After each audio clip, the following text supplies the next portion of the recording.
In this world, there are strange things, their bizarre appearance striking fear into all who see them. The lone knight murmurs, cornered by the massive boar-like creature.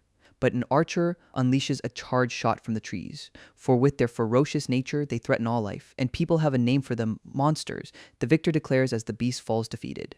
This archer breathes a sigh of relief, checking on his team. But his companions watch in dread as the knight approaches the carcass, drawing his blade not for another fight but for something else. He begins harvesting parts of the monster, much to his party's disgust, who question why he eats such things when they have normal food. Because the knight is carefully preparing a gourmet meal, presenting his orc cream peste pasta to his horrified friends. He lifts a forkful to his mouth, ready to eat. "Marin, is it really that good?" his companion asks a confused Marin, offering a bite that is immediately and absolutely refused. He thinks to himself that these people just don't understand the flavor, as his party concludes that Marin is just a very unusual guy. Then the archer brings up a dark rumor a missing hero's body was found, shocking the party with the news it was in Tilson Forest, a place that took down one of the most promising heroes. And Marin stops eating, listening intently to the conversation, leaving them all to wonder just how powerful the monster there must be.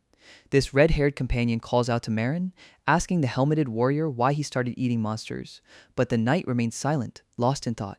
His memory flashes back 3 months earlier to a small village in the south.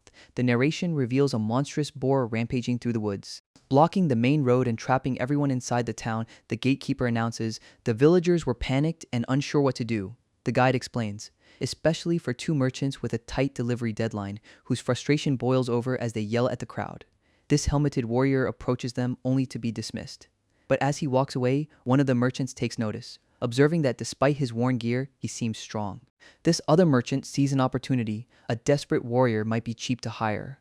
So they quickly call out to him before he leaves, and the warrior stops, turning to face them.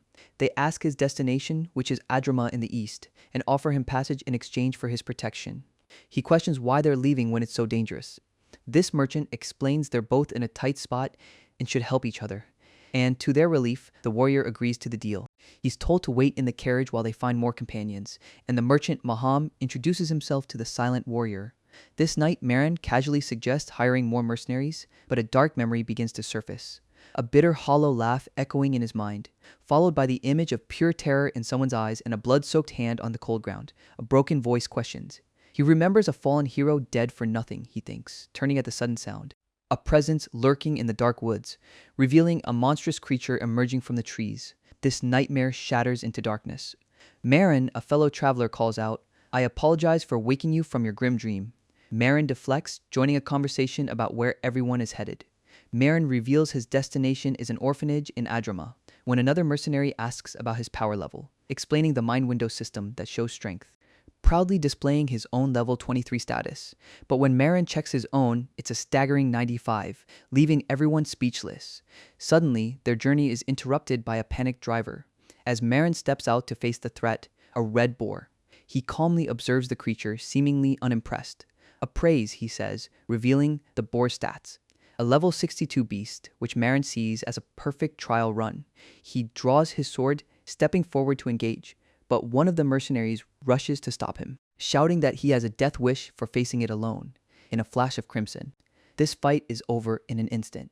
Marin looks down at the aftermath, slightly confused, letting out a disappointed sigh. As the others stare in shock at the perfectly bisected monster, the entire party stands completely speechless. Even Marin is surprised he cut it in half with one strike. The mercenary cheers. "Let's stop and eat right here," Marin suggests, lost in thought. Later, the merchants gossip about their mysterious protector, while his other companions wonder where he's disappeared to, until Marin returns, offering a piece of the monster for their meal. He casually drops a chunk of it into their stew, horrifying his companions who instantly lose their appetites. Marin, however, seems completely unfazed, lifting a spoonful of the monster-laced meal to eat. A companion scolds him, thinking he's complaining about the food, but then she realizes he was actually going to eat the monster meat, questioning his sanity and warning him it could be poisonous. This mercenaries harvest the boar, disgusted by the thought of eating it, while the archer encourages a silent Marin to eat something for the road. Suddenly, the others call out for the archer's help, as their torch fails to light the monstrous carcass. This archer confidently steps forward to handle it, leaving Marin to wonder why they'd ask an archer to start a fire. He turns his head in surprise, as she effortlessly ignites the beast with a burst of magic. Her companions are amazed by the convenient power, and the archer seems a bit flustered by their praise. Marin approaches, asking if she trained at the mage tower, but she denies being a mage, insisting she's just an archer. She explains that such basic magic is common knowledge now, and questions if Marin has been living in isolation since it's standard for adventurers. She then gestures for him to look ahead, revealing the distant lights of their destination. Marin stares, completely taken aback by the sight. Their journey together is finally over, and the time to part ways has come. This merchant, Maham, shakes Marin's hand, thanking him for his protection. Marin simply thanks him in return, his voice heavy. He stands alone as the group prepares to leave, but Maham offers him a small token of gratitude, insisting it's the least he can do before they say goodbye. Marin is left holding a simple sack of potatoes. With a sudden jolt, Marin recognizes a familiar bakery in his hometown, knowing that just around the next corner lies his dear old home, the St. Rias orphanage. But when he arrives, the building is gone, and he frantically asks a shopkeeper where it went. This man has never heard of it, leaving Marin stunned. But an older resident recalls the name from long ago, saying the place existed ages ago, confusing Marin completely. This old man then delivers the devastating news. This orphanage burned down and vanished. Suddenly, a different memory flashes, a monstrous red eye, and a scene of a person falling through dark water. A voice narrates that his life was nothing, just a dull, colorless existence without purpose. As he sinks, he reaches for a fading light, accepting the final, empty moment. His last breath bubbling to the surface, when he remembers the warmth of family meals. That was the end of his first life. He gasps, suddenly aware of something else, a wooden fish dangling before his eyes. He murmurs, his mind screaming in disbelief, as two children look down and announce that the baby is awake. A gentle voice scolds the children for shouting, as a pair of hands lifts a small baby into the air. "Did you sleep well?" an elderly nun asks, welcoming him to the St. Rias orphanage. She tells the infant Marin that he's now part of their family. This was his home, a simple wooden church in the countryside. He remembers the warmth he thought he'd lost forever. This memory shifts to a later time, a donation placed on a desk, as a fully armored Marin tells the matron he just wants the kids to eat well. She worries he's pushing himself too hard, leaving again so soon. But she reluctantly accepts his resolve. As he leaves, she asks him for one small favor, to come home safely, promising his favorite berry pie. Marin smiles beneath his helmet and makes a promise. But the scene changes to a graveyard, where he kneels alone. He remembers telling them he'd be back soon, his hand trembling with regret. As he touches the cold stone, recalling his broken promise, two other nuns watch from afar, worried for the grieving knight, who has been kneeling at the grave for days. One of them leaves a small bundle of food for him, walking away without a word. Marin slowly picks up the offering and begins to eat the bread, but it falls from his grasp as he realizes something is terribly wrong. A single tear escapes his helmet, as a memory pulls him back to a grim gray past, walking through the castle grounds as a soldier. Down a dark and lonely alleyway, he remembers a comrade's callous words about a cart of dead rabbits. A time when he was just another faceless knight, but a strange, alluring scent filled the air. And back in the present, he walks toward a familiar tree. He sits down, pulling out a piece of meat, holding the cooked flesh in his hand, and tears into it with a primal hunger, a desperate act that cuts into his own hand. He collapses onto the stone path, overwhelmed by pain, his vision blurring with tears. As the weight of his past comes crashing down, he sees them all again, the ones he lost. And though he's filled with guilt, he still wants to live. A brilliant light washes over the darkness, and the gloomy graveyard transforms into a sunlit grove. A single green leaf drifts down onto his helmet, as a glowing hand reaches out, healing his wound, and Marin looks up in complete shock. He finds himself sitting peacefully before the tree, a strange taste lingering on his tongue as he processes the miracle that just occurred. A red-haired knight walks forward with purpose, remembering a promise made at a lone tree, and with a single step onto the cobblestones, he heads towards a grand tower in the city center. This marks the beginning of his secret gourmet life. He arrives at Hexalim, the renowned adventurers guild, a place that manages everything from dungeon raids to simple requests. But entry requires passing a rigorous test against a combat automaton. A powerful elf sets a new record score, leaving the crowd stunned by his incredible strength. They wonder where this mysterious rookie came from, and another adventurer immediately tries to recruit him. This elf coldly turns him down without a second thought, then looks over at a nervous knight waiting his turn. He offers the knight a reassuring smile. Placing a hand on his shoulder to calm him down, he advises the tense warrior to relax before the test, winking and saying fellow countrymen should stick together. This knight is left confused by the comment, as the elf heads to the counter, greeted by the receptionist, Daisy. She's already heard about his first place score, but he brushes it off, and she presents him with his official adventurer certificate, addressed to Lady Dahlia. Dahlia is shocked to see she's only D-ranked despite her score, utterly bewildered by the guild's ranking system. Meanwhile, a new challenge awaits the unpopular Gargoyles Manor. This manor is a dark, foreboding place, now teeming with monsters. And back at the guild, Dahlia looks on in shock, her eyes wide with disbelief, as a massive hole is blown through the testing room wall and Marin stands amidst the rubble, stunned by his own power. This story's title flashes across the screen. Back at the counter, Marin bows deeply, apologizing for the damage, but Daisy assures him it's fine since no one was hurt. He asks when he has to pay for the repairs, and she smiles sweetly, before her expression darkens, warning him not to take too long. She explains that the only quests available require a party, when Dahlia suddenly appears offering to team up. She winks, saying fellow countrymen should stick together, leaving Marin suspicious of her sudden kindness, prompting him to use a skill, and Daisy happily agrees to their party, noting their classes are a perfect match. She lays out 2 quests, declaring a warrior and archer an ideal team. Marin hesitates, unsure about this sudden partnership, but the elf extends a hand, introducing herself as Dahlia. Marin sweats, feeling the pressure to pay his debt, deciding he has no choice but to accept the offer for now.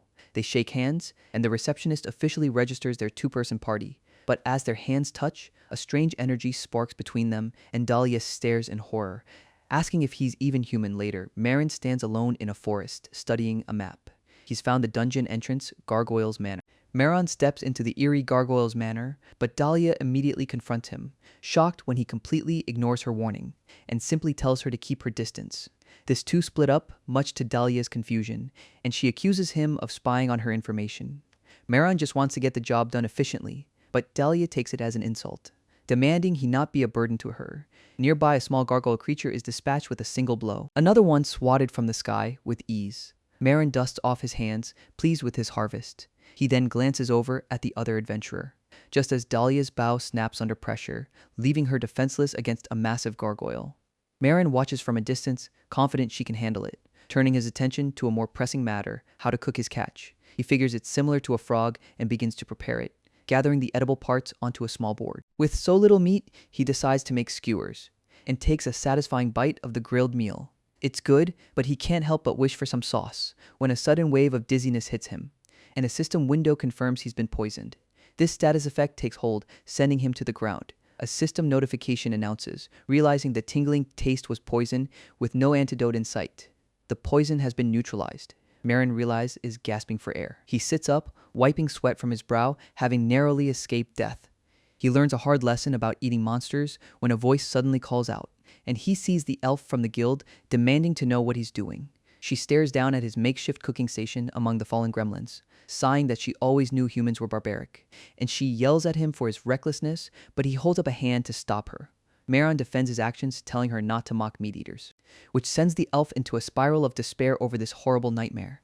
She angrily asks why he's still here if his quest is done, her face a mask of pure frustration. Marin calmly offers to help her catch the gargoyle so they can both finish faster, but she scoffs, refusing any help from a human. Her eyes widen in confusion as she sees what he's holding, a sword in one hand and a frying pan in the other. She looks up in absolute horror, realizing what he's about to do.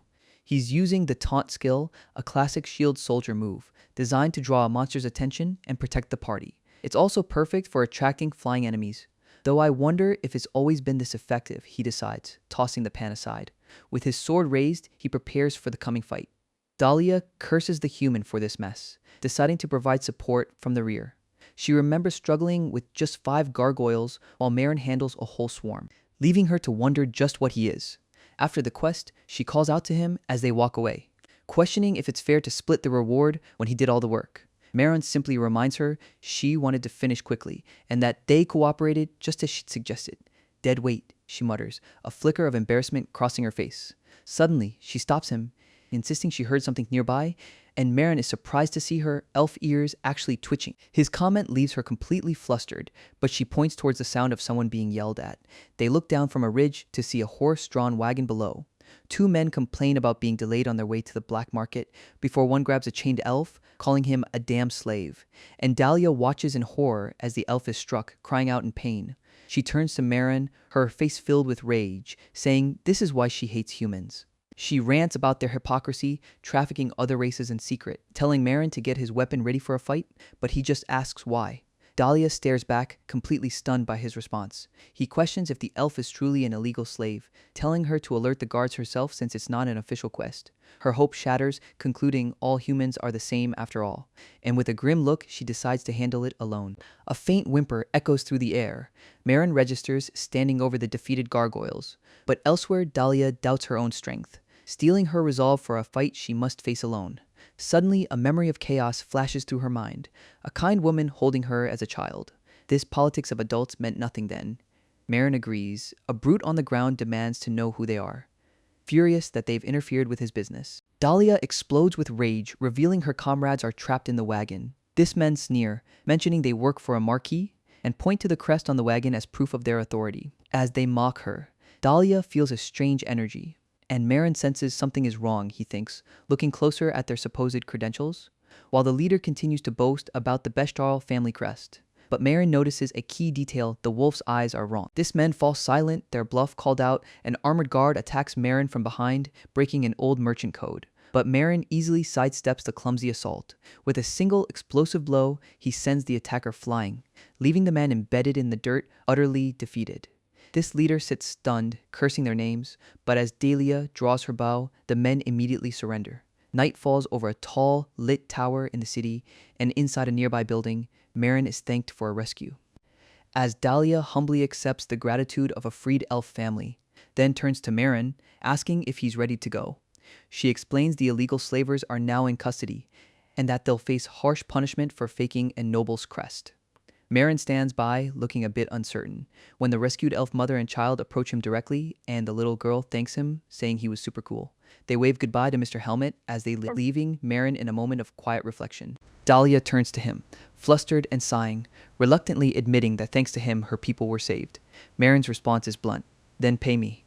Dahlia is left completely stunned by his words. As he clarifies that money is the best way to show thanks, she erupts in anger, asking if he only helped for the cash, her gratitude instantly turning to pure disgust. She yells at him to take the money and get lost, shoving a heavy pouch into his hands. Storming away, she vows to never trust a human again, while Marin simply thinks that at least he got paid. Back at the guild, he turns in his quest items, and Daisy cheerfully congratulates him on his first success. She praises him for clearing a tough quest so perfectly. She then offers him his reward for the job, she says, placing 2 small coins in his palm, but Marin questions the meager payment and turns his attention to the quest board. He decides money isn't everything, he wants a new challenge. What quests are available for my rank? He wonders when Miki, the girl from before, calls out his name. She introduces him to her party members. She begins with their leader, a young man named Olga. She introduces Marin as the strong but picky mercenary she met, leaving Marin to wonder about his new reputation. If you and Olga are both archers alongside your mage, then who is your vanguard? Marin asks. They admit they've been stuck, unable to find a frontliner. I have an idea. You should join us for the quest to the Orc's Den, Miki asks Marin. This offer catches him completely off guard, and soon he's on the front lines as a massive explosion erupts, leaving a monster's severed hand in the dust. Miki and the mage celebrate their perfect teamwork, noting how much easier the hunt is with Marin around. Suddenly, a deep rumbling sound catches their attention, but it's not an earthquake. A soldier realizes over the thunderous charge of the orc horde. A horde of orcs suddenly charges a party of adventurers who immediately turn and flee for their lives, but their small white-furred mage trips and falls. Hecate, a desperate cry rings out as the massive orc is slain in a flash. Are you all right? A voice calls out as the party regroups in amazement. Elsewhere, a wounded orc raises its club for a final desperate attack, and a sharp sound echoes through the woods. A member of the party whispers, and they approach, drawn in by the smell of grilled meat. They see his cooking pot right next to a severed orc head, and the group recoils, realizing he's cooking the monster. A system window praises the perfect heat of his oven. As he sprinkles on a bit of salt and pepper, he lifts a perfectly cooked steak, ready to enjoy his meal, leaving the other adventurers completely speechless. This blonde adventurer puts a hand on his shoulder, trying to rationalize his strange diet as a survival tactic. As night falls, they offer him normal food, but he refuses. I said I'm fine. He insists, just as a massive red-eyed orc emerges from the trees.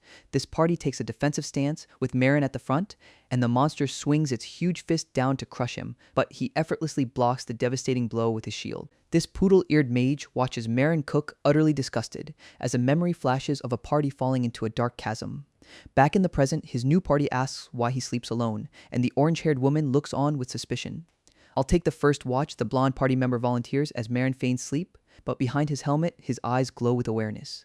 As he dreams of a different party laughing around a fire, they call out to someone who wandered off for firewood, and a blurry memory of two figures appears. The smiling female knight recalls. This memory blurs again to a single shape, as a voice calls out his name. The poodle-eared girl shouts, jolting him awake. This world seems to shatter for a moment as he sits up to find the entire party awake, and the girl threatens him with a completed spell, demanding answers. Marin's eye glows from within his helmet. "What is this Kinslayer title?" she demands as a status window reveals his mysterious stats and 4 titles. But Marin remains silent, his gaze unreadable. "Ah," he whispers as the title Kinslayer materializes beside the bloodied sword. This system defines it as a title for one who has killed over 100 of their own kind. Miki reads in disbelief, and Olga declares this is something they can't just overlook. "Please explain if there is a misunderstanding." Marin offers only silence, his helmeted face completely unreadable. This party presses him for an answer, demanding to know why he has that title. But his only response is a quiet apology. Olga tells the mage to stand down, his mind already made up, declaring he can't trust a murderer and ordering Marin to leave. Marin sits with his head bowed, accepting the judgment, then rises to his feet, simply saying he understands. He turns his back on them, leaving the party behind. A memory flashes back to a snarling, red-eyed goblin and a female knight blocking an attack from 2 more. An archer in her party cheers as the monsters fall into their trap, and an arrow finds its mark with deadly precision. The slain goblins lie defeated on the ground. Her party leader boasts about their progress, but the knight calls him out for just talking. When a blonde knight asks if the extermination proofs are gathered, she addresses the first knight as Charlotte, who agrees to move out. As they walk, the party complains about the guild and the lack of goblins, suggesting they head deeper into the forest to find the main colony. But a horrifying vision shows the entire party, bloodied with glowing red eyes, as Charlotte screams, surrounded by accusing eyes asking why he did this to them. This memory shatters as she flees in absolute terror. This next morning, Marin sits up in bed, still wearing his helmet, and quietly looks out the window of his room before heading down to the bustling Adventurers Guild, where his arrival turns a few heads. At the counter, Daisy explains the C rank exam was abolished, so Marin asks if he can take on the higher-level quests now, and she happily lays out the available C rank jobs for him. He thinks to himself that his options have certainly expanded. When something catches his eye, the adventurer on a quest for harpy feathers says, his mind immediately drifts to fried chicken, until a familiar voice calls out to the money grubber, and he turns to see Dahlia, the elf from before. "So you're the human Dahlia mentioned." The leader of her new party asks a cheerful beastman named Immortal, who's heard all about him. Marin sizes her up, guessing she's a martial artist. But his appraise skill reveals a shocking truth. Her highest stat is strength, but her class is priest. He stares in disbelief, wondering if he read that right. "Since a priest is supposed to be a support class," the unconventional healer remarks. Dahlia explains she joined a human-hating party to avoid people like him, and Immortal adds that she recruited him based on rumors she heard around the guild. Olga explains he suggested Marin because of the Kinslayer title, leaving Marin completely confused by the sudden offer. A hand is extended toward him, as Mickey officially invites the human to join their party. She smirks, asking if he really has any other options, and Marin realizes his new reputation has left him no choice. He reluctantly agrees, and the two celebrate his decision. Mickey suggests a test run to check their compatibility, her eyes gleaming with a specific destination in mind, a dungeon quest to hunt a dangerous winged beast. Inside the cavern, a harpy falls from the sky, and Olga smugly tells Marin to just act as a shield. But another harpy dives down with a furious screech, prompting Mickey to scream for Marin to raise his shield. He moves in an instant, deflecting the attack and protecting her. With 3 harpies defeated, Mickey declares their teamwork a success. Marin then notices a small, fluffy creature among the bodies, which Olga praises for cleaning up the feathers. Olga then scolds the creature for trying to eat the harpy, and Mickey tells them both to stop being weird and focus. This party is pleased with their hunt so far, but Mickey questions Olga's earlier hesitation about Marin. Before he can answer, a delicious aroma wafts through the cave, this unmistakable smell of something grilling over a fire. Marin muses, wondering if harpies taste like chicken. This harpy meat is even better than chicken. He muses as the tender, sweet meat melts in his mouth, until Olga and Mickey snap him out of his food fantasy. He's been secretly cooking the monster, and Olga is horrified. This 2 of them are completely traumatized by the sight, but as Marin offers them a plate, Mickey seems oddly tempted.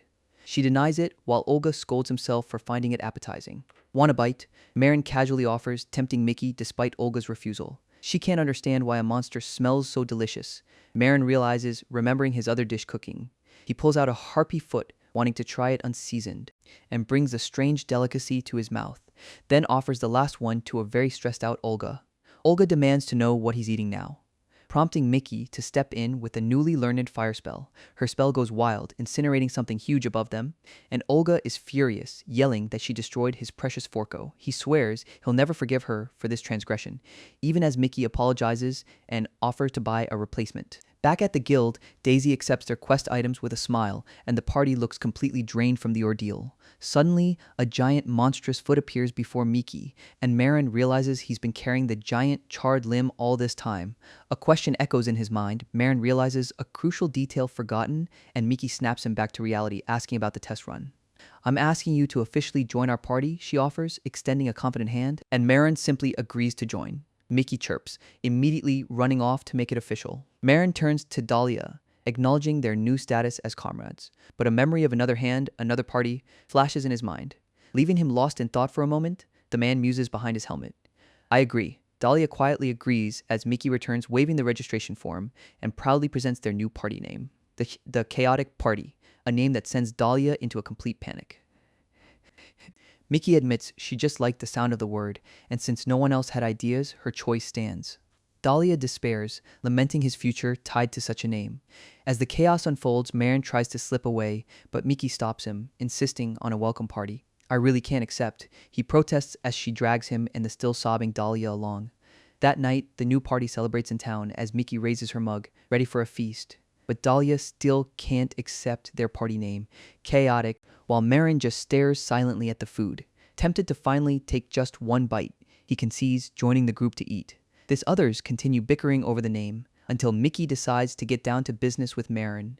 Dahlia seems to know what she's about to say, but Marin is completely in the dark. Mickey reveals their party's true goal to become an A-rank party as fast as possible.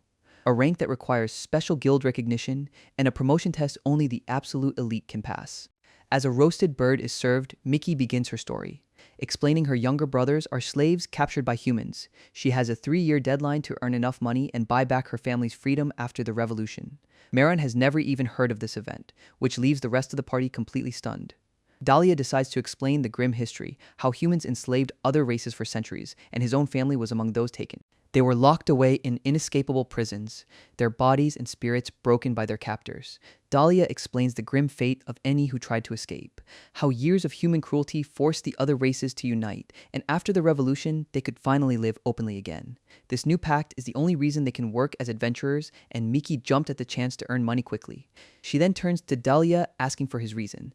He reveals a promise made to his elven elders, a quest to earn a seat among them through great deeds. With their goals laid bare, Mickey asks Marin about his own, but our boy just falls silent, lost in thought, prompting Dahlia to check on him. Mickey quickly tells him he doesn't have to share, but Marin clenches his fist, making a decision. I will be the one to destroy this world, he declares, his fist tightening. He wants to kill a dragon. The declaration hangs heavy in the air, leaving Dahlia and Mickey completely stunned. He expects them to dismiss it as a joke, but Dahlia stares at his drink, processing the words. Then, a grin spreads across the elf's face. He's impressed, realizing they all need to rank up for their ambitions. With their goals aligned, they toast to their future. A new day dawning on their shared purpose. Their party was officially formed just yesterday, Marin remarks, deciding to relax and cook a proper meal, but his coin purse is nearly empty after buying ingredients. Still, he decides it's worth it and heats up the oil, he thinks, pouring the golden liquid into a pan. He then activates his storage skill, pulling out his special ingredient from a glowing rift, and begins his recipe by beating some eggs, he explains, cracking one into a bowl of flour. He then coats the harpy meat evenly with breadcrumbs, dropping it into the sizzling hot oil, savoring the satisfying sound of it frying. His technique is simple. Fry until golden brown, he says, flipping each piece carefully with his tongs. This first piece looks perfect, ready for a taste test, and he lifts his helmet just enough to take a bite. Immediately hit by the crunchy, juicy perfection of harpy thigh, he thinks as sweet juices flood his mouth, a unique flavor he compares to tightly packed crab meat. It's an addictive taste, and luckily he has plenty. He muses, admiring the plate of perfectly deep-fried monster meat.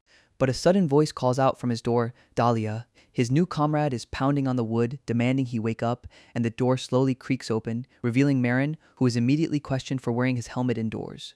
Dahlia interrupts Marin's meal with an urgent matter, explaining there's a serious problem with Miki, but he's immediately horrified by the food, accusing Marin of cooking another monster. Miki's situation is the priority. Dahlia tells himself, ignoring the tempting dish. He gets serious, asking Marin to keep this secret and lend them money. Marin is completely baffled by the sudden request. He stands up, ready to throw the elf out, but Dahlia begs him to listen. He reveals Miki has been tricked by her human master, who broke his promise and is now putting her brothers up for auction. Dahlia seethes, certain the human planned this betrayal from the very beginning. When Miki begged him to stop, this man simply raised the price for her family's freedom. The unspoken question echoes. A staggering 20 gold, an amount that shocks Marin to his core. This currency system is explained, showing the value of each coin, revealing 20 gold is a fortune, an impossible sum to raise in just 5 days. Dahlia pleads for a loan, but Marin flatly refuses, asking how he could possibly trust someone he barely knows. What would I get out of it? Marin asks coldly. Dahlia offers to pay back double, but Marin points out he could just run away. This leaves you completely speechless and out of options, he realizes, his hand clenching the table in grim determination. I will teach you magic, a skill that requires your intelligence, Dahlia offers from his knees. All he asks is for Marin's help with this one thing. Marin narrows his eyes, weighing the proposal. He finally agrees to the deal, he confirms, his hand resting on the table. As Dahlia admits he can't get money from home in time, offering only his savings. So Marin opens his storage, searching for his most valuable possession, a pair of ornate earrings with purple gems. Later, a hooded Marin walks through a dark alley, approaching the door of a shady-looking shop. This shopkeeper inside asks what he wants, boasting that he'll buy anything from monster marrow to organs. Marin places the earrings on the counter, and the man scoffs, telling him to go to a jeweler. But then his eyes widen in sudden shock. He recognizes it as a Pleiades shard, a priceless relic from a vanished dungeon. Marin simply says a former party member gave it to him. Meanwhile, at a lavish estate, Miki is in trouble. Finally, calm down, have we? Her master taunts as her hands clench the floor in pure rage. This man looks down on her, calling her a foolish beast. The 3-year promise was just a whim. A new voice cuts in as Miki whips around, completely stunned. Miki glares at Dahlia, questioning why he brought the monster-eating human. She demands to know what's happening, but Dahlia tells her to focus on the money first. Marin steps forward, announcing they've brought the ransom for Miki's brothers. Miki eyes him suspiciously, worried he'll use this against her later. This human master scoffs, doubting they have real money and suspecting a counterfeit, but he's stunned to find a bag full of genuine gold coins. Miki immediately demands her brothers be freed, but the master tries to change the deal, claiming she had to earn it herself. Dahlia furiously intervenes, citing the pack's laws against such cheating. Cornered, the master grits his teeth and orders his man to bring the slaves and papers. Miki realizes she was being tricked, thankful Dahlia was there to stop it. A moment later, the subordinate returns, bringing in 2 small, frightened fox children. Miki rushes to embrace her brothers, asking if they're okay. As one cries out in fear and relief, Marin clenches his fist in silent rage. This master presents their original slave papers, which are then torn in half, officially settling the deal. But just then, Marin offers another bag of gold, declaring they'll buy Miki's freedom too. This entire room is shocked by his sudden announcement, and Miki immediately protests, insisting she can handle it herself. Marin ignores her, asking if 10 gold is enough, letting out a small chuckle under his helmet. This master reveals a new complication. Since she's already listed, they'll have to buy her at the auction. This master scoffs, claiming it's his legitimate right to sell his property.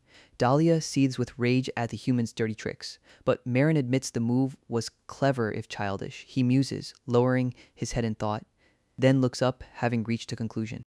Saving your brothers is just the start, he tells Miki, her eyes widening as she listens. Stay and raise them properly, but do not take too long. Miki warns. This master scoffs, mocking her faith in her mediocre friends. She'll crawl back to me eventually, he whispers, bringing a flicker of fear to Miki's face. As the master orders his men to prepare for something new. That night, they arrive at a grand auction house. On stage, a human slave is presented to the crowd. With the bidding starting at 4 gold, Dahlia and Marin listen tensely from the audience. Dahlia explains the usual price for beastkin slaves, confident they have enough. They wait as the first auction concludes. until the auctioneer announces the next item is a different race. Marin thinks, his head snapping up in anticipation as Miki is dragged onto the stage, bound and chained. Her eyes burn with defiance, staring down the crowd. She knows this is her master's trick, desperate to warn Dahlia. This auctioneer hypes her up, a young, strong female beastkin. Miki's master watches from a private box, a cruel smile on his face, convinced the adventurers have already spent all their money, and he scoffs at their arrogance for trying to defy him. But in the crowd, a rival bidder vows to win this prize. As the auctioneer announces the starting bid for Miki, Marin immediately raises his paddle, number 21. But the auctioneer calls out to another buyer. The rival in green interjects with a raised paddle. He makes a staggering bid of 20 gold, shocking Dahlia to his core. And will anyone go higher? The auctioneer asks, sparking a panicked realization in Dahlia. But Marin calmly raises his paddle once more. The house rule is a maximum bid of 50 gold for non-humans, the auctioneer explains. Then my move is 50 gold, Marin declares as he stands. Dahlia is floored, reminding Marin he only had 10. But our boy clarifies that was just a proposal. This auctioneer is stunned by the maximum bid, and he challenges Marin, demanding proof of immediate payment.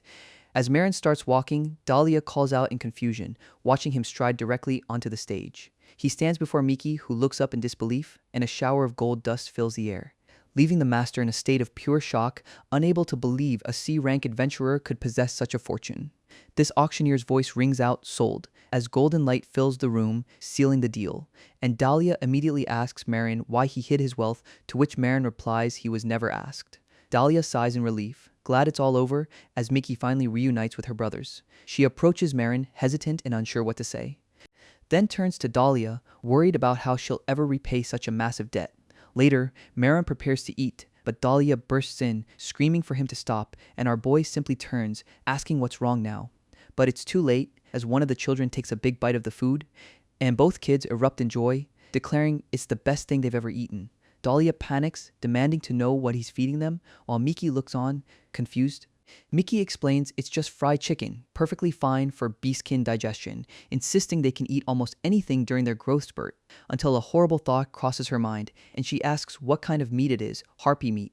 Miki explodes with rage, horrified he'd feed her brothers a monster, and she tries to stop them from eating the filthy food, but they insist it's delicious. This kids just want more, chanting that it's super tasty. Their overwhelmed sister mutters. A strange look crosses Miki's face as she stares at the piece of harpy meat, and she slowly brings the fork toward her own mouth, planning to fake being poisoned to scare her brothers into stopping. But the moment it touches her tongue, her eyes fly open in utter shock, causing Dahlia to panic, asking what's suddenly wrong with her, fearing she's been poisoned just like he thought Marin was before. Marin just stands there, smugly asking if it's good, as Miki is left speechless by the incredible taste. Miki struggles with her brothers, vowing revenge for this humiliation. Marin turns to Dahlia, asking what he wants now. Dahlia explodes, accusing Marin of trying to starve him, but Marin is unmoved. This elf then demands the reward Marin promised him earlier. They walk into a forest, Dahlia explaining it's a better environment for spirits. He tells Marin to remove his gloves, as the blessing requires direct contact. Marin slowly pulls off his thick leather glove. Dahlia begins to explain, revealing an elf can only grant this blessing once in their entire life. Suddenly, a powerful wind swirls around Marin, lifting leaves from the ground. Dahlia's hand glows with green energy as he speaks of his hatred for humans. He confesses his desire to see them all gone, and a system window confirms Marin has gained the wind attribute. Dahlia quickly clarifies that he still despises humans for their greed. He warns Marin that this gift is not a sign of forgiveness. This next day, they arrive at the Grand Hexalim Guild building. Miki spots them from across the room, waving them over with a smile. Dahlia explains they found a beastkin to watch her brothers, refusing to leave them with humans. Miki clenches her fist, fired up for her first day as a free person. She proudly displays a quest she's picked out for them, a mission in the Crystal Cave. As they walk through town, Marin asks if she researched the other monsters there. Miki gets flustered when Dahlia points out an expensive carriage nearby. Their path is suddenly blocked by heavily armored guards, and a smug voice calls out from inside the carriage. Miki freezes in horror as her former master steps out, a cruel smile on his face. Marin confronts the man, asking why he's here when the deal is finished, and the master mockingly claims he realized how much he missed Miki, revealing he's come with a new proposal. I have another offer for the slave, Marin states, unimpressed, but Dahlia explodes, calling the man's tactics ridiculous and dirty. Our boy remains silent, staring him down without a word. This master offers 100 gold for Miki, but Marin's answer is a flat no. His eyes narrow with cold determination. He absolutely refuses. Miki declares, but the master just sneers, raising his offer to 200. Dahlia panics as Marin seems to consider the massive sum. I was just kidding. With those documents torn, Miki is now a free citizen. He reminds the man, there is no deal left for you to make, Marin warns. This master grits his teeth, mocking their friendship. I tried to resolve this peacefully with money, but now I'm done, he says, a cruel, sinister grin spreading across his face. But before his guards can react, Marin strikes, sending one flying with a single punch. This second guard spits blood, taken down in an instant, leaving Miki in disbelief that he dropped 2 level 80s so easily. As Marin stands over the fallen men, the master demands to know his level, 95. Both Miki and Dahlia are left speechless, finally understanding the true extent of his power. Dahlia urges his companion to hurry up, calling him immortal, as the sound of a final blow echoes through the alley. Miki grins over her beaten former master, saying she's finished. She stretches, feeling great after finally getting her revenge. This master seized on the ground, vowing to make them regret it, but a boot stops him short. Marin looms over him, calmly stating that rumors of being a killer are hurting his career. This master's eyes widen in terror at the unspoken threat. As Marin delivers a final warning, a nearby cart disintegrating into dust. Remember your place, he warns while delving deep into the glowing crystal cave. Ambushed by monsters, Dahlia shouts that they're weak to fire. Miki gets a mischievous look, seeing her chance, but Dahlia senses her intent, yelling for her to stop too late. As she unleashes a massive, uncontrolled inferno, Dahlia scolds her for using an unpracticed skill, but Miki just laughs it off. After the battle, Marin holds a bowl of purple monster remains. Miki worries aloud, asking if he can really eat that without collapsing. He brings a spoonful to his helmet, noting it has no smell at all. He figures if it doesn't smell like mud, it might not taste like it either. He thinks, taken aback by the flavor. He concludes that not all monsters are a delicacy, this one tasting like wet clay. Marin then tells Miki not to worry about repaying him, which makes her and Dahlia suspicious about where the money came from. Marin calmly denies doing anything illegal like poaching. I sold the crystal tails for personal reasons? Miki explains in surprise, and she asks why he'd sell something so important for her sake. But Marin simply tells her it's fine, saying if she wants to repay him, she just has to stay in his party. It was simply the price for a deal they made. The elf explains. She then asks why Marin always keeps that lid on his head. How much of yourself are you willing to lose for this? Dahlia asks. But our boy remains completely silent behind his helm. Suddenly, a blur of motion cuts through the air, and a blast of purple energy slams directly into Marin. Miki and Dahlia can only watch in shock, as a crystal tail lizard monster appears on the cave wall. This creature screeches as it's struck in the eye, and Miki leaps in to finish the job with a furious cry. She rushes to check on Marin, but Dahlia's face is pure horror, as blood drips from Marin's helmet, crystal shards having struck his eye. Marin insists he's fine, that it only grazed him, but Miki demands he take off the helmet so she can heal the wound. She insists they'll go to a temple if his eye is truly hurt, triggering a memory of 2 terrified adventurers screaming about a monster. Help me, I don't want to die, one of them pleads. Marin clutches his head, trembling, and refuses to take off his helmet. Marin panics, begging them to stop and not look at him. But Dahlia tries to reason with him, saying they need to treat the wound, and Marin snaps back that a level 30 monster can't kill him. He insists he's fine and tells them to continue the mission, then apologizes for yelling at them. Later, back in town, Miki asks if something happened, but he denies it, and she presses him, asking if he's sure he doesn't need a temple healer. Dahlia suggests they call it a day so they can monitor his condition. When suddenly, a man bursts through the guild doors screaming about an emergency. He collapses on the floor, sending the room into a panic, shouting about a place called Dryad's Garden, which piques Marin's interest. A new dungeon has appeared, and Miki suggests they leave it to the guild. We're joining the subjugation effort, the injured Marin declares to his shocked party. But our boy just says there's something he's been thinking about. They soon arrive in a lush green forest outside of town, where the guild has summoned dozens of adventurers for a briefing. Rumors fly that the first party was wiped out by 2 bosses, both dryads. Marin hears Plant Monster and immediately starts thinking about salads and pickles, while Miki worries their reputation will be ruined if he starts eating here. And Marin offers to cook for the vegetarian elf, much to Dahlia's horror. This briefing leader confirms the rumors of 2 confirmed bosses, and the adventurers worry that their numbers still aren't enough. The group frets until a confident hand is raised to silence their fears. A man in ornate armor introduces himself as the first hero, guaranteeing their victory. Hero, Marin reflects, overhearing the nearby party discuss their role against the Demon King, and Dahlia explains he's met one before, noting that of the 5, one has already fallen. Marin remains completely silent behind his helmet. just as Dahlia draws his bow, unleashing an energized arrow which pierces through a giant bee monster, while Miki follows up, shattering another with a powerful punch. This other adventurers are impressed, admitting Marin's party is skilled, a comment that makes Miki's ear twitch, and she puffs out her chest, proud of their growing reputation, leaving the other bee rankers feeling like they're being shown up. Suddenly, a massive fanged monster appears before them. Letting out a piercing shriek, the creature falls to the new warrior's flash of golden light. This other party cheers for the hero, who smiles, basking in their praise. He notes there is one more to go as the plant-like boss disintegrates. But at that moment, the other adventurers are ensnared by vines. Marin breaks into a sweat, sensing multiple bosses at once, realizing they have to kill both at the exact same time. As a dark, terrifying version of the monster reforms from shadows, this dryad bosses must be defeated simultaneously. The hero shouts, "The vines have her, we're all trapped and need help." The hero scoffs, thinking that low-level idiots are always a burden. A flashback reveals the hero's smug plan. He admits to his party he withheld crucial intel, and with that, he steps forward to begin the raid, only for a massive attack to slam into their ranks, catching the hero completely off guard. His party panics as their leader falls, screaming that the raid has failed. Marin knows if they stay, the casualties will only get worse, he mutters, standing his ground, his sword glowing with power as he wonders how much to hold back. A moderate attack will do, he thinks, charging toward the towering, red-eyed beast, and with a single, glowing slash, he cuts it clean in two. A nearby adventurer stares in disbelief. Marin just one-shot a level 70 boss. Our boy realizes he might have overdone it, watching the monster's remains fall as he admits he didn't mean to go that big. Suddenly, a pillar of light shines down on him, and a system window confirms he's earned a new title, just as Miki and Dahlia rush to his side, calling his name. "I didn't mean for that to happen," Marin thinks as the adventurers he saved gather around to thank him. They shower him with praise for defeating the boss that took down the hero, and he awkwardly brushes it off, saying it was nothing. Dahlia complains. Meanwhile, the other adventurers help the fallen hero to his feet. "I can only wonder how anyone could defeat that boss in a single hit," Marin thinks, peeling the chestnuts from the tree monster. Meticulously preparing his latest culinary project, he finishes cleaning them with a knife, admiring the high-quality, fist-sized nuts they gathered. He thinks about their lucky encounter with the ant.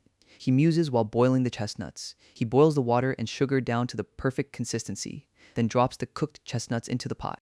"This goal is to coat each one evenly with the sweet glaze," she murmurs, carefully stirring them in the bubbling mixture. Once they're fully coated, he puts a lid on the pot. He explains, letting them cool slowly to soak in all the flavor. After repeating the process, the ant marron glacé is complete. He marvels at the glossy, sugar-coated treat he's created, eager to taste the fruit of a monster. When Dahlia appears, shocked to find him cooking again in the middle of the night, Marin insists they're vegetarian-friendly, much to the elf's frustration. Miki peeks out, explaining she's not a fan of sweets. Leaving Dahlia as the only one left to try them, the elf sighs reluctantly, but finally gives in, saying he'll only try it out of pity. He takes a hesitant bite of the monster fruit. "I'm just not used to the sweetness," he stammers, his eyes wide with shock. He admits it captures the taste of autumn, asking for its name, marron glacé. At a tavern, Dahlia questions a dessert's name, admitting his mentor taught him to control his appetite, and he recalls her as a strict but dedicated captain of the guard. "Master Roses?" he starts, when Marin suddenly grabs his wrist, startling Dahlia as he mutters, "Pink hair." He describes her spear and water attribute, leaving Dahlia stunned.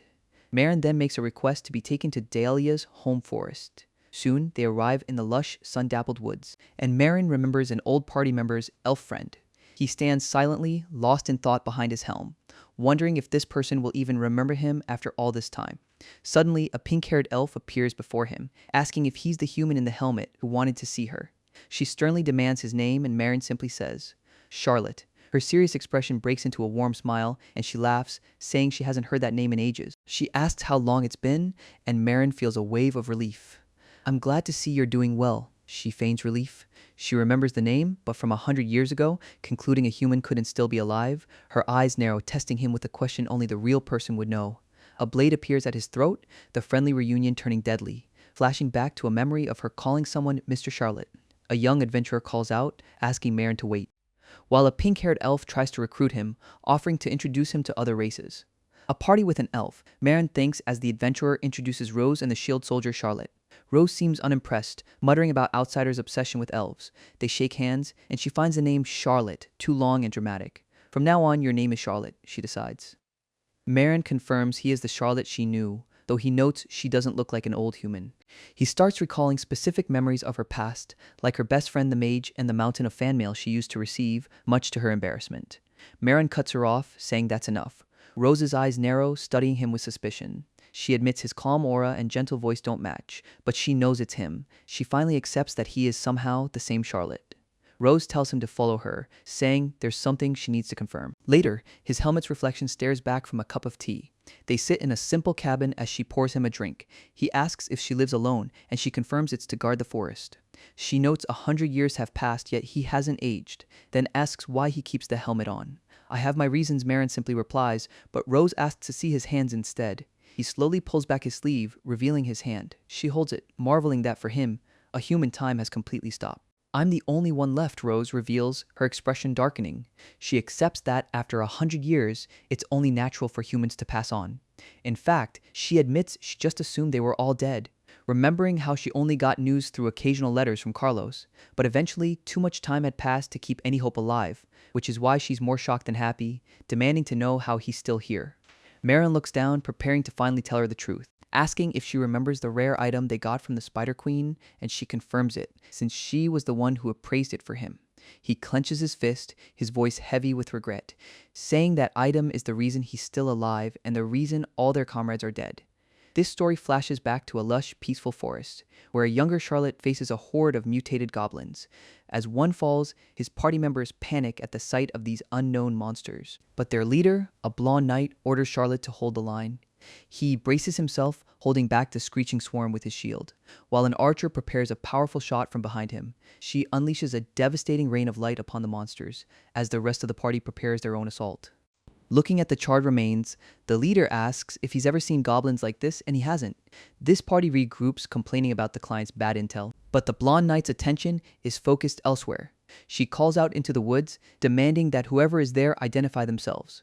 A hooded figure with a glowing red eye appears, calling the goblins his test subjects. A cloaked being speaks of a holy ritual, revealing a scaly, red-eyed creature. A creature with scales instead of hair, Marin wonders. Suddenly, a massive force slams into a knight, sending him flying back in a cloud of dust. Charlotte slumps against a tree, gravely wounded. You will all become offerings for my ritual, the creature mocks, forcing the party into battle positions. This mage realizes they're facing a dragon. It's a real dragon, he confirms, planning a magical escape. But before he can act, a claw bursts through his chest. This creature holding the dying Carlos in its grasp. Enraged, the archer fires an arrow, but the dragon catches it effortlessly, striking her down. This blonde knight didn't even see the attack, realizing the terrifying power of a dragon. She knows they're all about to be slaughtered, but sees her two comrades are still breathing. She needs to buy time for the healer, Demian, so she confronts the beast, demanding to know its purpose. Her mind flashes back to the archer's fall. A chilling reminder of the dragon's absolute power, a healer tells his comrade to draw the monster's attention, as a blonde knight confronts the beast, demanding to know its purpose. This creature's voice echoes its simple desire, muses the golden dragon of wisdom. To truly cleanse the world, humanity must be wiped out. But it admits another came to that conclusion first. This one, known as the Mad Dragon Salvatore, the healer, stalls, preparing a wide-range heal for their escape. But I have no time to play, the dragon declares as a massive spike impales the healer from behind. This dragon lifts his body, mocking the futile trick. Enraged, the blonde knight charges forward with her sword, but she's effortlessly slammed into the earth with a blast of energy. Marin lies wounded, realizing a direct fight is hopeless. A system window appears, activating a skill called Assimilation. But it's immediately cancelled as a hand grabs a severed monstrous arm. This arm falls to the ground with a thud, and a man with long white hair looks up, utterly confused. He spots a human skull lying in the grass nearby, his eyes widening in shock. Back in the fight, the dragon's arm is gone, and it stares at the bloody stump in disbelief. A mysterious new arrival holds the severed limb, his face hidden in shadow as he confronts the stunned beast. This white-haired man stares down at the carnage, utterly bewildered, as a system window appears, granting him the title of hero. He then spots a glowing item on a severed arm on the ground, recognizing it as the Shining Saint's hand, a rare cleansing accessory. This terrible implication of this discovery dawns on him, realizing he has just killed the hope of humanity. His mind scrambles to remember his party, his last memory being the dragon fight. His eyes wide with confusion and horror as a broken mage's staff lies abandoned in the dirt. Back in the present, Marin clutches his helmet, tormented by the memory, and Rose looks on with empathy, telling him he suffered a lot. She says he used an unknown skill to fight a dragon for his party, and no one has the right to blame him for risking everything he had. He apologizes for the heavy story, but she's just glad to finally understand. Marin then brings up her earlier question about his helmet, explaining that for 100 years, everyone who saw his face called him a monster. He thought about seeking purification at a temple after it happened, but he's been too afraid to let anyone see his face since. Rose asks if he's told his new disciple, Dahlia, and he admits he hasn't, saying his real fear isn't his face, but how people will react to it. She suggests that if his new comrades accept him, he can learn to accept himself. But he clenches his fist, admitting he doesn't fully trust them yet. "We are your comrades, and one day you'll trust us just as we trust each other now," she assures him. Marin looks down, processing her words in silence. A man asks our adventurer for his name, and he finally reveals it, Marin Glace. A nearby patron whispers. As Rose tells him he's changed for the better over the years, she offers some parting advice about his new party. "We already trust you completely," they say, entrusting him with the rest of the journey. Her words echo with a promise for the future. He reflects in the darkened inn. A red-haired beastkin is absolutely furious, and Marin walks in on her tirade. She immediately grabs his attention, needing to vent, explaining how a smug hero kept stealing her quests at the guild, then had the nerve to lecture her on the rules. In her rage, she slammed the paperwork right in his face. The hero just laughs with a condescending smile. Their elf companion explains this hero is just a bully, even spreading childish rumors that Marin has no nose. It seems they've attracted the attention of a real problem, and Marin can hardly believe a hero would act this way. But his thoughts are interrupted by two small children sneaking past. "Marin, catch them!" The beastkin girl yells at the kids happily munching on a sweet treat. She panics, telling them to spit it out. But they just ask for more. The elf sighs. Then he asks Dahlia about the hero who was killed by monsters, but Marin corrects him it was a second hero who died. A dark thought emerges, wondering if the petty first hero was the killer, but the elf dismisses the idea, saying he's not that bold. He admits there's another story, one that isn't official, a rumor that's been spreading behind the scenes. He reveals a vision of the knight lying dead on the floor, with a hooded figure looming over the body, and the main suspect is none other than the third hero. This second hero was struck by lightning on a perfectly clear day, and the third hero was a lightning mage known for being a lunatic. This red-haired beastkin gets furious, but the elf warns him not to attack a hero. Marin silently processes this revelation, remembering the first hero's massive collection of dungeon titles. This beastkin asks what first clear titles even are, and the elf explains their requirement to become a hero candidate. This beastkin realizes the first hero is trying to monopolize the titles, meaning he thinks Marin stole the Dryad's Garden title from him. Marin wonders why he'd be so obsessed with stopping other heroes, as two small creatures sneak food from a nearby bowl. This red-haired beastkin immediately scolds them for stealing, while Marin remains lost in his own thoughts. Dahlia tells the beastkin that trust will come eventually, but warns that no secrets last forever. This beastkin, immortal, playfully wrangles two smaller fox kids. The truth must come out eventually, the elf considers, listening with a gentle smile.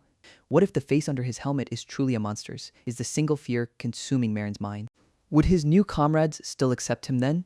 He admits to the memory of Rose. Back in the present, Marin charges through a dungeon, fighting alongside Immortal and Dahlia against strange new slimes. A sign of the Demon King's revival that sends a chill down his spine. He freezes, lost in the memory of his last great failure. As a voice screams for him to dodge, but it's too late, Dahlia orders Immortal to unleash a counter-assault, and she blasts the area with a wave of fire. With the threat gone, Dahlia immediately scolds Marin for spacing out, but Marin suddenly looks past him in shock, spotting blood on Dahlia's arm, who tries to brush it off as nothing. Marin clenches his fist, racked with guilt, asking why he did it. As Immortal heals the wound, Dahlia looks utterly confused by the question, and Marin insists that as the shield, he should have taken the hit, not an archer. He demands to know why Dahlia would risk himself like that, and Dahlia admits his body just moved on its own to protect a comrade. Immortal pops in with a smirk, teasing him for not being honest, which sends the flustered elf into a shouting fit. Marin watches them, silently taking in Dahlia's words. This party walks through the woods at night, recalling how Marin strangely apologized in the dungeon, and the beastkin girl tries to ask him what's wrong, but the elf suddenly hears monsters approaching. Nearby, a terrified guard calls for backup, as a shadowy beast roars with dark energy. This guards look on in absolute horror, but the red-haired beastkin leaps into the fray, facing down the massive creature head-on. This guards thank their mysterious savior for the easy victory, and Marin simply accepts their gratitude. His party arrives, surprised he's helping humans. Just as a knight from the carriage rudely demands they move. Our sincerest apologies, the beastkin and elf stammer, bowing in shock, leaving Marin utterly confused by the sudden change in attitude. Later, the elf reveals they saved a princess of the dwarf kingdom, and another dwarf confirms he knew she wasn't human. This elf smugly asks if they really thought he'd save a human, and Marin realizes they only helped because she wasn't one. This elf asks where their leader is, learning she's at the guild, and the beastkin imagines her drowning in paperwork over this incident. Marin remarks that the princess just looked like a kid to him, enraging the elf, but the princess herself laughs it off, unbothered by the mistake. She then reveals she's a married adult with children, surprising Marin once again. An official thanks Marin's party for their help, and a young woman asks for their names.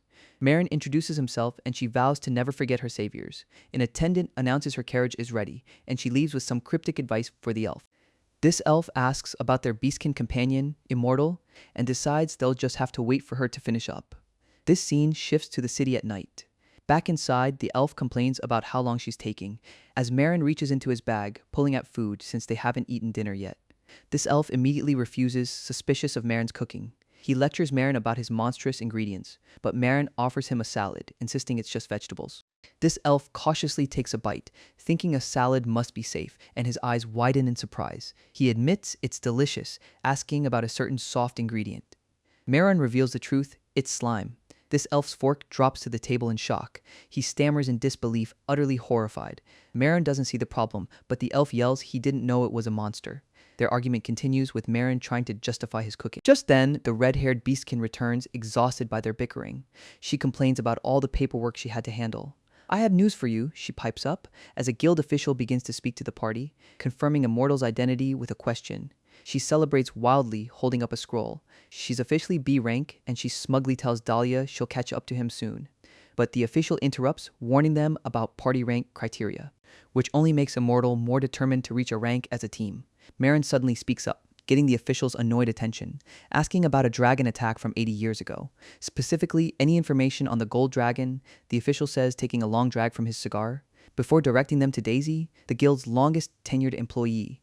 This elf woman immediately offers to show them the way, the official explains. Left alone, the official looks over some papers at his desk, quietly repeating Marin's name to himself. He's deeply suspicious of such a strong adventurer appearing from nowhere, and Marin's search for the gold dragon convinces him to keep a close watch. Meanwhile, Marin receives the information he was looking for, learning the dragon was supposedly defeated by adventurers years ago. Perhaps that information is wrong, the guide suggests. While the dragon was attacked with powerful magic, the story isn't that simple. Marin snaps back. This beastkin begins her story with a vision of fire, recalling a time when knights were engulfed in flames, and after the inferno finally settled, the hero muses with grim determination, seeing that the target had vanished completely. This beastkin explains the guild's official record, but Marin knows human magic can't erase a dragon, which means the mad dragon must still be alive. He asks where to find more detailed information, but the guild worker says the nearest thieves' guild is far away, in a place called Forgotten, a lone outpost in the desolate western wasteland. She warns him it's a dangerous place where the guild controls all access. But Marin sees his path forward to the west, his chance to finally get information on Kyoryu. His resolve hardens with a clenched fist. But to go there, he needs a B-rank promotion first. Several days later, at the Hexalim Guild Hall, Marin's party strides in, turning heads. All three of them carrying massive sacks of loot.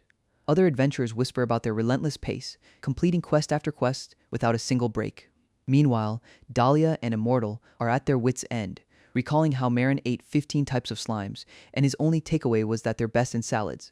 This elf complains to Immortal, begging her to learn a new skill. As a guild receptionist confirms their item requests are complete, Immortal holds up a glowing emblem, ready for the next step, and the receptionist presents them with rank promotion applications.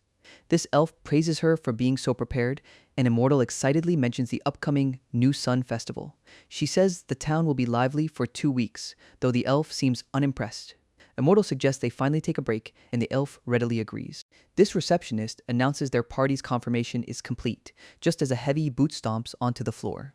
This first hero appears, claiming he was just passing by to acknowledge their work. "Good luck reaching a rank like me," he condescends, demanding to see the face of the new B rank, Marin. Marin stiffens, the question striking a deep fear. This hero points out that no one knows the face of this mysterious powerhouse, and argues that the guild can't trust someone they can't identify. Immortal and the elf immediately jump to Marin's defense, telling the hero to mind his own business. But the elf suddenly realizes something unsettling. This hero's words paint a sinister picture of Marin for the entire guild to see. This receptionist interrupts, surprisingly siding with the hero, explaining that B-rank adventurers must have their identities officially recorded. This elf tries to vouch for Marin, but the receptionist insists that rules are rules. He offers a compromise: Marin can show his face privately to the staff. But the hero twists this, accusing the guild of hiding a dangerous kinslayer. The elf realizes, who continues to taunt Marin, demanding he reveal his face. Immortal tries to reassure him, but he violently flinches away from her touch. This hero just smirks, saying that reaction makes him even more suspicious. This receptionist adds that the guild must investigate his kinslayer title. And with that, Marin bolts for the door, a desperate blur as he flees the guild hall. Immortal grabs the elf's arm, stopping him from chasing after. She reminds him he's the party leader and can't forget their goals, and he reluctantly acknowledges her words. But he declares their comrade comes first, taking a determined step to follow Marin. Meanwhile, Marin sprints through the city, questioning why he's running away. Knowing his escape will only cause trouble for his comrades, he realizes, finally stopping in a deserted street to gasp for air. His hands tremble, the pressure becoming too much to bear. Deep in a dark forest, a burst of purple energy erupts under the full moon, revealing a pale, white-haired person standing over a dead body. I should leave this place for now, the individual decides, grabbing the clothes from the corpse. They plan to change and get back to the city quickly, they say, pulling the stolen shirt over their own.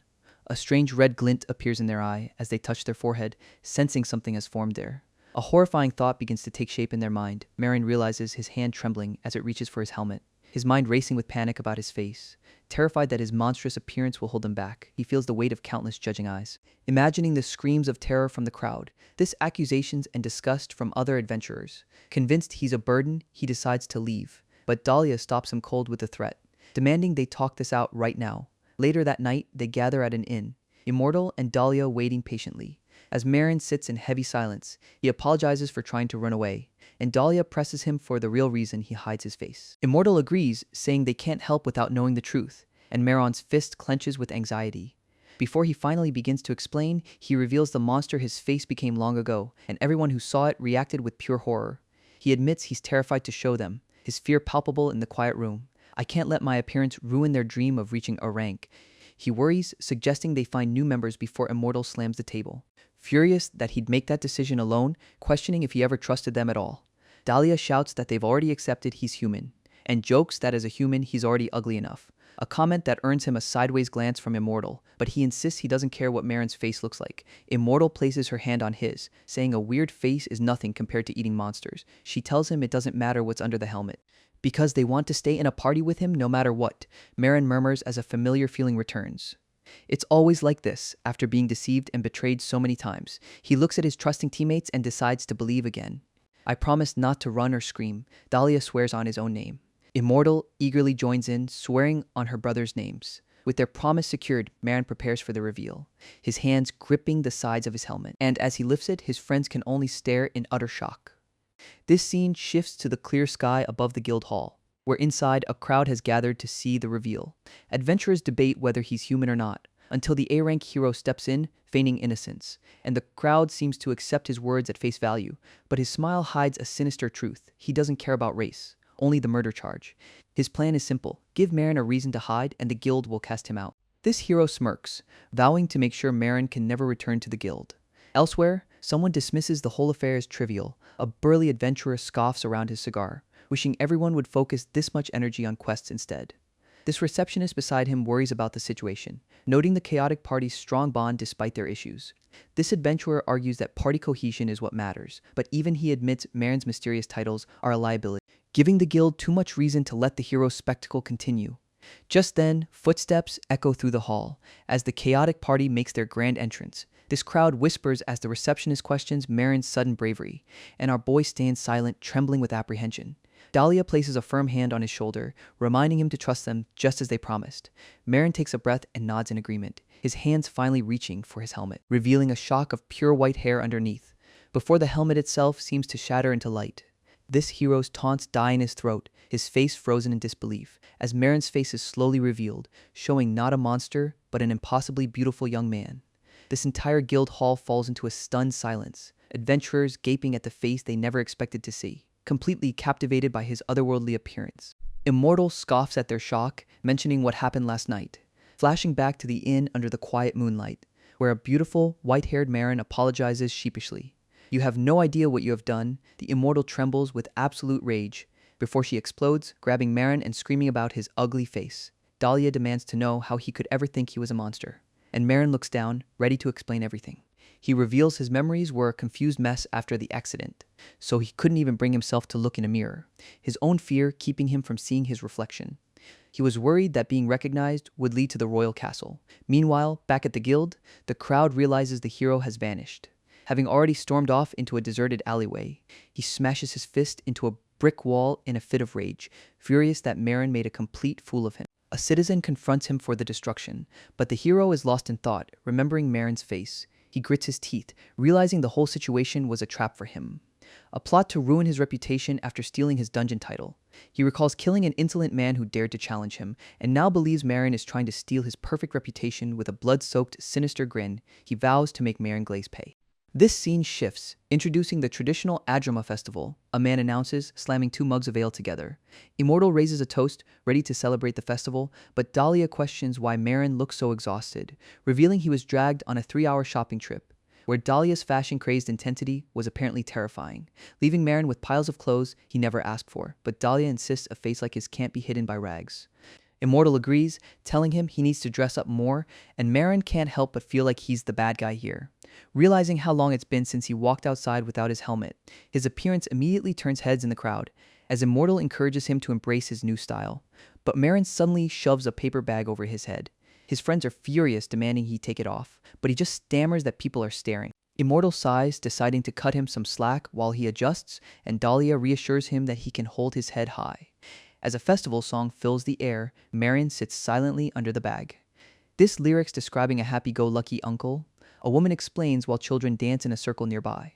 This familiar tune triggers a distant memory, a flashback to another festival, long ago, where other children danced around a bonfire and a young Marin sat alone until a cloaked figure approached him. This figure dismisses his shyness, reaching out a hand, and gently pulls the young boy into the celebration. This memory continues, with a nun leading the children in a joyful dance, as the song of the lucky uncle echoes in the present. Its lyrics painting a picture of a merry drunkard. The immortal listens with a growing smile. Deciding they should join in on the fun despite Dahlia's grumbling, she turns to Marin, asking him to teach them the steps. "My skill level doesn't matter at all," Marin says after a moment's hesitation, before his friends drag him into the celebration. Immortal reaching to pull the bag from his head, her hand closing around the paper. The nearby children watch with bright, excited eyes, and Marin's thoughts drift to simpler times, while the crowd whispers about the handsome new dancer. Immortal laughing at his clumsy moves as they spin around, when a familiar elf girl named Daisy calls out to them. But Immortal explains their party is on a break, and Daisy compliments Marin's new look, just as Dahlia scolds him for hiding his face again, before Daisy presents them with a sealed document. This scene cuts to a dark, lavish hall filled with statues, where a candelabra illuminates a decadent feast. This air thick with an unsettling silence, she murmurs over the basin of rose petals, revealing a room of nobles and servants in a strange, opulent gathering. In a lavish room, an informant whispers to a well-dressed man, who reports to a Lady Bonita that he's found her target. This mysterious lady smiles, pleased with his speed, and asks to see the results of his search. A horned servant presents a glowing orb on a velvet pillow, and the lady places her hand over the magical device. A holographic image of Marin appears before her. "Wonderful, I finally found you," she says with a delighted laugh, and orders her staff to pay the informant and prepare a carriage. With a sinister grin, she declares she'll go to him herself, her target completely unaware as he hides under his paper bag. This scene shifts to the rugged mountains of the northern continent, a barren land where a few hardy people still live. A wagon comes to a halt, its driver announcing their arrival, and a boot steps down onto the dusty ground. This chaotic party has arrived for their next mission. They gaze upon the mining village of Tailric, as Immortal complains about getting work so soon after the festival. Marin reads the request, noting it's a personal one from a noble, sent by the Morgano Gold Workshop. Dahlia muses. Immortal worries they're being set up for an impossible task, but Marin consults the map, saying they're at the right place. Immortal knocks on a heavy door, announcing the chaotic party's arrival. This pressure rises as the dangerous clash keeps escalating. This pressure rises as the dangerous clash keeps escalating. This pressure rises as the dangerous clash keeps escalating. This pressure rises as the dangerous clash keeps escalating. This pressure rises as the dangerous clash keeps escalating. This pressure rises as the dangerous clash keeps escalating. This pressure rises as the dangerous clash keeps escalating. This pressure rises as the dangerous clash keeps escalating. This pressure rises as the dangerous clash keeps escalating. This pressure rises as the dangerous clash keeps escalating. This pressure rises as the dangerous clash keeps escalating. This pressure rises as the dangerous clash keeps escalating. This pressure rises as the dangerous clash keeps escalating. This pressure rises as the dangerous clash keeps escalating. This pressure rises as the dangerous clash keeps escalating. This pressure rises as the dangerous clash keeps escalating. This pressure rises as the dangerous clash keeps escalating. This pressure rises as the dangerous clash keeps escalating. This pressure rises as the dangerous clash keeps escalating. This pressure rises as the dangerous clash keeps escalating. This pressure rises as the dangerous clash keeps escalating. This pressure rises as the dangerous clash keeps escalating. This pressure rises as the dangerous clash keeps escalating. An observer notes, this pressure rises as the dangerous clash keeps escalating. This dwarf client explains that their long focus on one thing caused other technologies to decline, and with the Demon King's rise, her people are only obsessed with making weapons. But she insists there's a vital technique the dwarves must rebuild. Dahlia scoffs, wondering what dwarves could possibly learn from humans. When the client reveals the lost art is none other than cooking, recalling how amazed she was by human food and their culinary skills. And with a determined look, she vows not to return home until she masters it. She happily explains her goal is to accumulate cooking experience here, eagerly asking the party to share their own culinary culture with her. Marin sits in silence, his face hidden in shadow. Before Sparkle suggests an idea has just struck him. This client moves on, ready to explain the details of her request, and the scene shifts to a dark cave as Dahlia gives an order, telling Immortal to cast a light spell. Dahlia consults a map under the magical glow, explaining their targets are a special mineral and monster femur bones. As Immortal notes, the area is empty. Marin silently wonders which monster would taste best. Monster cuisine might be the key to saving dwarven food culture, Marin thinks. As his friends stare in horror at his back, they realize they are in serious trouble for letting their kind eat the monster meat. They agree they have to stop him no matter what. So Immortal tries to distract him by pointing out a nearby mineral. Dahlia checks her map, confirming it's the wrong type of crystal. And just as Immortal suggests going deeper, Dahlia hears an unusual sound. This cave erupts in a shower of debris, as Dahlia rushes to Immortal's side, who points toward a new threat, revealing a monstrous, one-eyed beast, a level 40 Ketoboples, its purple aura flaring. This creature lets out a deafening roar, charging straight for Marin, who recalls that its true danger isn't its level, but its single eye. A glowing red orb that holds a terrifying power for anyone who meets its gaze is instantly turned to stone. Immortal lays out the plan as Dahlia activates her foresight skill, but the vision shows Marin being brutally attacked by a different beast, causing his friends to cry out his name in terror. In reality, Marin meets the Ketoboples head-on, grabbing its horns, digging his feet into the ground to halt its momentum. And with a surge of strength, he overpowers the monster completely. He stands over the beast, calmly stating his helmet broke. As the shattered, blood-stained helm clatters to the cave floor, Immortal smirks, saying this is a good excuse to finally ditch it. But then her face turns bright red, and she panics, yelling that his handsome face makes her feel guilty. She turns to Dahlia, asking if she feels anything at all, and Dahlia admits it's hard to believe someone with his looks eats monsters. Marin ignores them, preparing to butcher the kill for a meal, placing a large steaming slab of blue meat on a board, slicing up the raw Ketoboples despite its questionable appearance. The creature's blood is highly toxic, so I soaked the meat in antidote, Marin reveals. Hoping it might taste sweet like juice, he cautiously licks the slimy, grotesque flesh, and his eyes widen in utter shock at the taste. He imagines a perfectly cooked salmon steak, his blissful expression confusing his horrified friends. They realize his handsome face makes anything look delicious, so Marin decides to grill the rest of the strange meat. But just as he does, a system alert flashes he's been poisoned. Blood drips from his mouth as a blue light envelops him, and a new skill window appears: pain tolerance. He thanks Immortal, explaining he just learned a new passive skill, which makes Dahlia realize all his monster eating counts as self-harm. Immortal tells him to get up so they can resume hunting for ore. This party returns to the workshop, their task complete, but a craftsman tells them Lady Gnome is busy and they must wait. Dahlia complains about the boring workshop, the quest ending too quickly. She suddenly remembers they still haven't eaten. Is this fried harpy, she asks, captivated by the incredible smell. She urges them to eat it quickly before they're discovered, and Marin offers her the first piece on a fork. Do you want some? He asks, his offer earning a gracious, blushing acceptance. This taste brings her to tears of joy, exclaiming how amazing it is. Dahlia calls Immortal a traitor for giving in, but Immortal panics, saying they must hide the food. Just as their client, Lady Gnome, appears right behind them, asking what they're hiding. She sees the fried meat and asks what it is, as the others stammer that it's nothing at all. But Lady Gnome's interest is piqued, and she demands a piece for herself, while Marin sees his chance, eager to introduce her to human food culture. Dahlia and Immortal are frozen in shock at her unexpected request. They try to stop her, insisting she can't eat such lowly food, but she glares back, offended. Ignoring their protests, she picks up a piece and takes a bite. A moment of silence passes as she savors the flavor. She observes to the baffled pair. Lady Gnome immediately demands to know what kind of animal this meat is from. Reveal the source of such a delicacy, she demands, and suddenly other dwarves appear with weapons drawn, furious at the party. Marin calmly explains that he removed the toxins so the food is safe.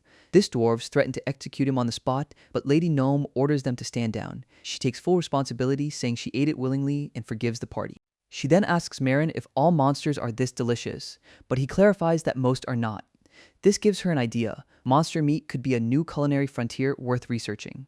Changing the subject, she mentions she heard his equipment was damaged, and the party is stunned when she offers to repair it herself, an incredible honor.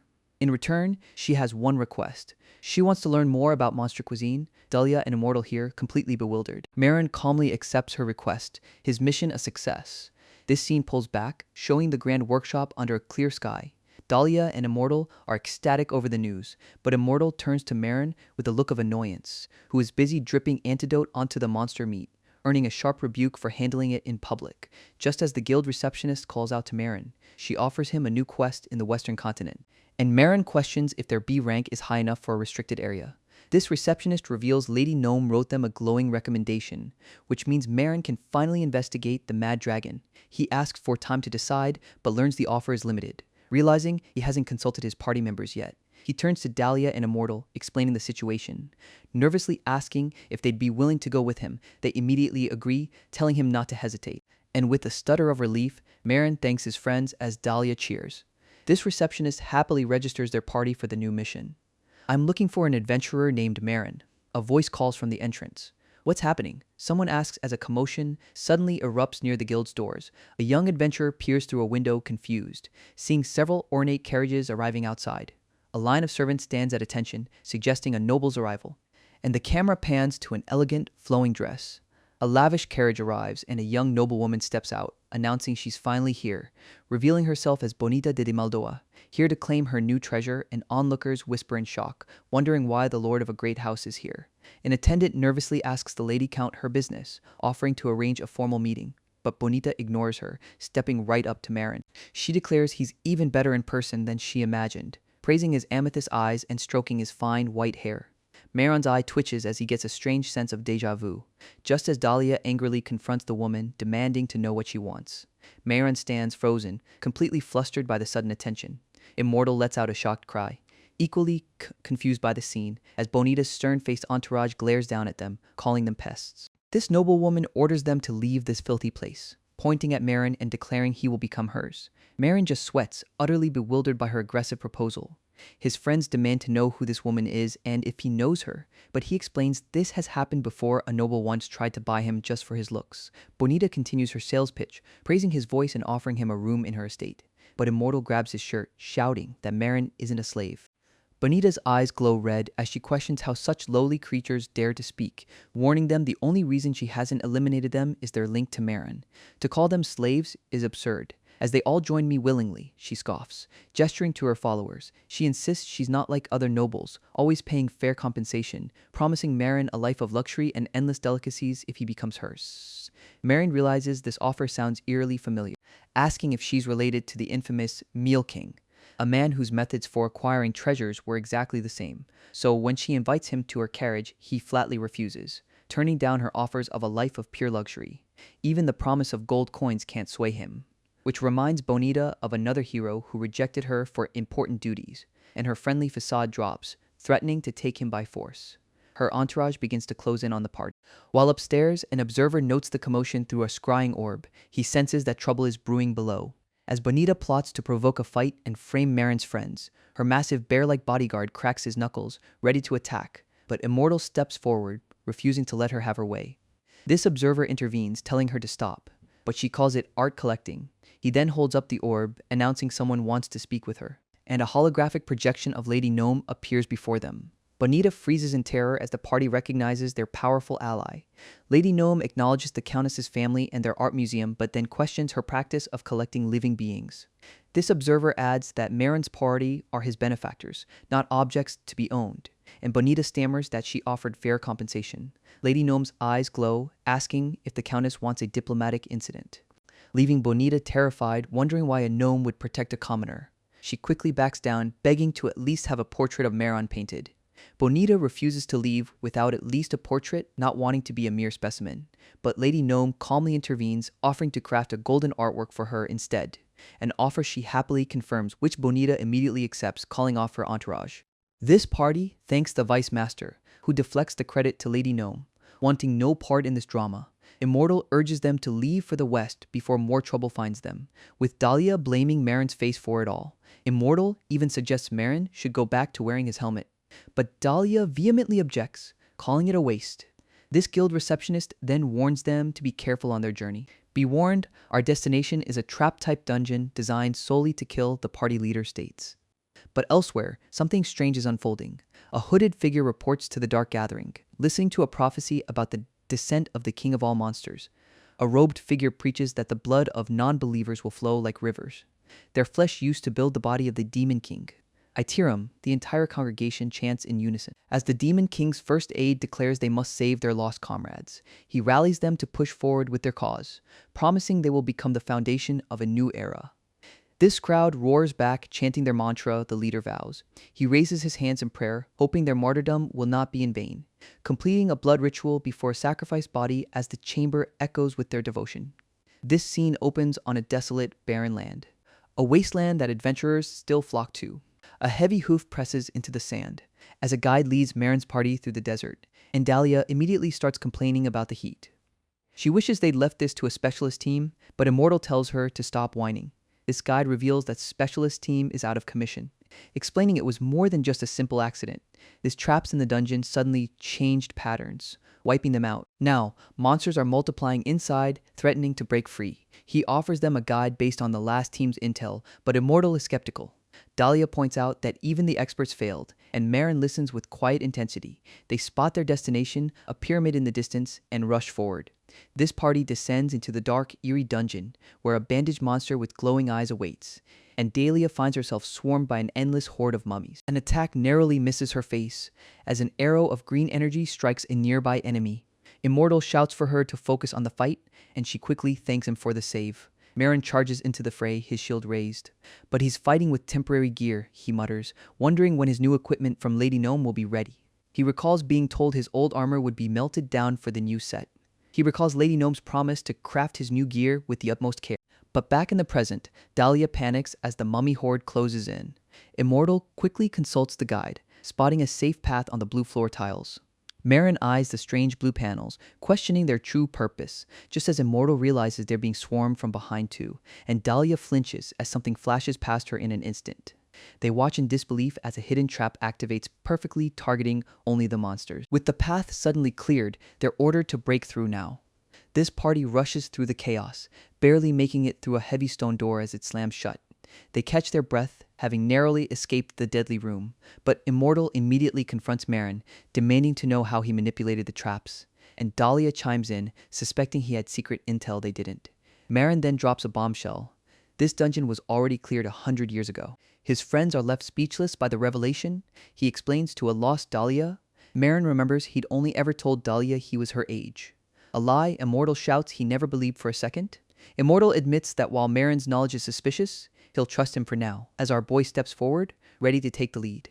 He declares that he is the key they need to clear this dungeon. Immortal grins, telling him to take responsibility and guide them to the end. But Dahlia latches onto one specific word: treasury. Her greed taking over as she demands they find the treasure immediately. Marin simply reaches for a wall, remembering a hidden switch nearby. Marin pushes against a stone wall, and suddenly the wall begins to give way, revealing a hidden entrance, just as Immortal predicted. They venture down a long, glowing corridor.